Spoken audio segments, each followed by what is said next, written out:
नमस्कार दोस्तों, एक बार फिर बात करेंगे कंगना रनौत के साथ हुई घटना की। कंगना रनौत के साथ घटी यह घटना सामान्य नहीं है। कुलविंदर ने आवेश में आकर थप्पड़ मारा और बाद में अपने गुस्से का कारण बताने लगी।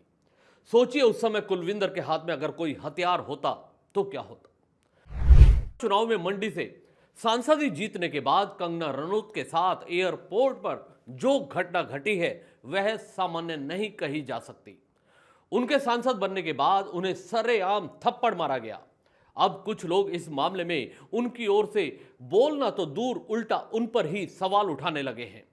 वहीं सीआईएसएफ की कर्मी कुलविंदर कौर को नायिका बताकर पेश किया जाने लगा है। उदाहरण के लिए कांग्रेस की महिला नेत्री को अगर उनकी बात करें तो वो इस मामले में दिखावे के लिए सांसद को थप्पड़ मारे जाने की निंदा जरूर करती हैं, लेकिन बाद में वे दिखाने की कोशिश यह भी करती हैं कि कंगना ने सोचो कैसी बात कही होगी जिसकी टीस सीआईएसएफ कर्मी के मन में रह गई होगी और उसने ऐसा कदम उठाया।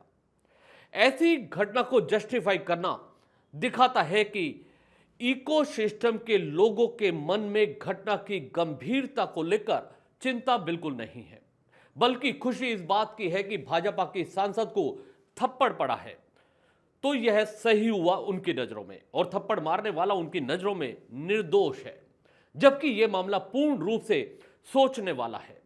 आज के समय में हर राजनेता अपने आप को सिद्ध करने के लिए कहीं ना कहीं कुछ न कुछ उदाहरण देता है। कभी किसी मामले पर तो कभी किसी प्रतिद्वंदी पर वह टिप्पणियां करता है।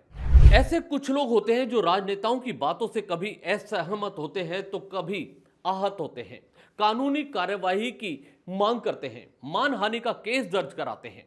लोकतांत्रिक देश में ऐसे मामलों में यही विकल्प सबसे अच्छा माना जाता है। मगर वहीं दूसरी ओर अगर बात बुरा लगने पर जनता में बैठे लोग इस तरह हिंसा पर उतर जाएंगे तो क्या स्थिति अराजकता वाली पैदा नहीं हो जाएगी? यह बड़ा सवाल है।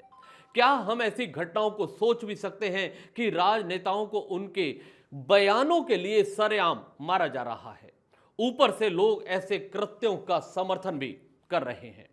घटना के बाद जब कंगना रनौत ने इस घटना पर प्रतिक्रिया देते हुए पंजाब में बढ़ रही खालिस्तानी विचारधारा पर सवाल उठाए तो इसके खिलाफ शिरोमणि गुरुद्वारा प्रबंधन कमेटी ने बयान जारी किया।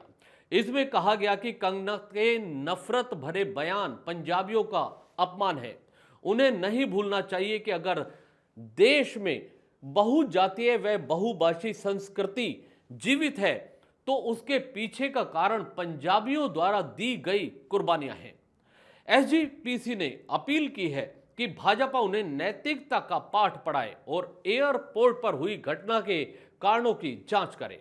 हैरानी की बात यह है कि एसजीपीसी जिस सक्रियता से कंगना के विरोध में उतरा है उतनी सक्रियता से खालिस्तान समर्थकों के विरुद्ध उनसे कुछ नहीं बोला जा रहा। अभी एक दिन पहले की बात है, स्वर्ण मंदिर में खालिस्तान समर्थन में नारेबाजी हुई, लेकिन कहीं इसका किसी सिख संगठन ने विरोध नहीं किया। उल्टा आज वो लोग कुलविंदर कौर को महान दिखाने के लिए उनके घर पर पहुंचे हुए हैं, उसे सम्मान दे रहे हैं, उनके परिवार को पीड़ित दिखा रहे हैं। सोचिए जो काम कुलविंदर कौर ने आवेश में आकर किया उसकी चरम क्या हो सकती थी। गुस्से में उन्होंने थप्पड़ मारा, थोड़ा और गुस्सा आता तो हाथ में हथियार मिलता तो वो गोली भी चला सकती थी। वही वो लोग जो आज कुलविंदर के झापड़ मारने को केवल आवेश में उठाया गया कदम बताकर हल्का दिखाने का प्रयास करते हैं तो गोली चलाने की घटना को भी ऐसा ही कह सकते थे और कई संगठन पहुंच जाते, तब भी कुलविंदर को सम्मानित किया जाता। मालूम हो गोली वाली घटना का जिक्र करना कोई अतिशयोक्ति नहीं है। 1984 में इंदिरा गांधी के साथ क्या हुआ था उसे याद कर लीजिए। ऑपरेशन ब्लू स्टार के बाद इस तरह कुछ लोग इंदिरा गांधी से नाराज हुए थे और बाद में उन्हें सरेआम गोली मार दी गई थी। ऐसी मानसिकता के लोग तो उस घटना को भी जायज बताते हैं, जबकि उस समय की रिपोर्ट्स खुद बताती है कि ऑपरेशन ब्लू स्टार में जिस भिंडरा वाले और उनकी सोच के खात्मे का काम हुआ था उसने स्वर्ण मंदिर के परिसर में ही कई लोगों की हत्या को अंजाम दिया था। इन लोगों की लिस्ट में एक नाम बलजीत कौर का भी था। बलजीत कौर वह महिला थी जिन्होंने भिंडरावाले के दाएं हाथ सुरेंद्र सिंह सोडी की हत्या में महत्वपूर्ण भूमिका निभाई थी। जब भिंडरावाले को इस संबंध में पता चला तो उसने पहले मुख्य साजिशकर्ता का गला कटाया और उसके बाद भिंडरावाले के लोगों का मारने का अंजाम क्या होता है, यह संदेश देने के लिए बलजीत कौर को अकाल तख्त पर ले जाया गया। बलजीत ने चूंकि सोडी पर गोली दागी थी तो उसे सजा और भयानक मिली। हत्या से पहले उसे तमाम प्रताड़नाएं दी गई। अंत में उसके दोनों स्तनों को काटकर उसे वहीं मार दिया गया। रिपोर्ट बताती है कि बलजीत के प्राइवेट पार्ट्स को जला दिया गया था। उसकी हड्डियां तोड़ी जा चुकी थी। जांघें और हाथ बुरी तरह से मसल दिए गए थे। शुरू में ही किसी को समझ नहीं आ रहा था कि यह शव किसका है। हालांकि बाद में पुलिस ने कयास लगाए कि ऐसी बर्बरता खालिस्तानी सिर्फ बलजीत के साथ कर सकते हैं जिसने सोडी को मारा था। सोचिए, अगर कोई भिंडरावाला की भावनाओं का हवाला देकर बलजीत कौर की निर्मम हत्या को जस्टिफाई करने लग जाए तो क्या आप अपेक्षा करेंगे कि लोगों में कानून का सम्मान बचा है या नहीं। एक सामान्य नागरिक भी जानता है कि किसी बात से आहत होने पर कानून का सहारा लेकर कार्यवाही करने का आखिरकार लोकतांत्रिक देश में हर नागरिक पर होता है। अगर कोई भिंडरावाला की भावनाओं का हवाला देकर बलजीत कौर की निर्मम हत्या को जस्टिफाई करने लग जाए तो आप क्या अपेक्षा करेंगे।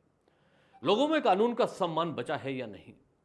एक सामान्य नागरिक भी जानता है कि किसी बात से आहत होने पर कानून का सहारा लेकर कार्यवाही करने का उनका सहारा लेने का काम सिर्फ वो नहीं बल्कि देश को, उसके संविधान को नकारते हैं और कट्टरपंथ की विचारधारा के रास्ते पर होते हैं।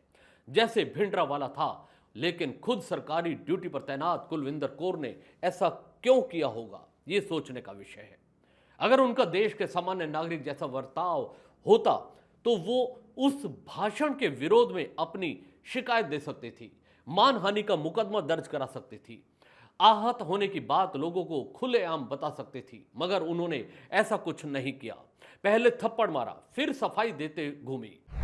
सीधा आकर कंगना को थप्पड़ मारने की हरकत साफ बताती है कि उसके मन में सिर्फ एक नाराजगी नहीं बल्कि नफरत थी। ऐसी नफरत जिसे सही समय पर नहीं रोका जाए तो देश में अराजक माहौल बन सकता है। इस खबर में इतना ही। दीजिए इजाजत। नमस्कार। चैनल को भी सब्सक्राइब जरूर कीजिएगा।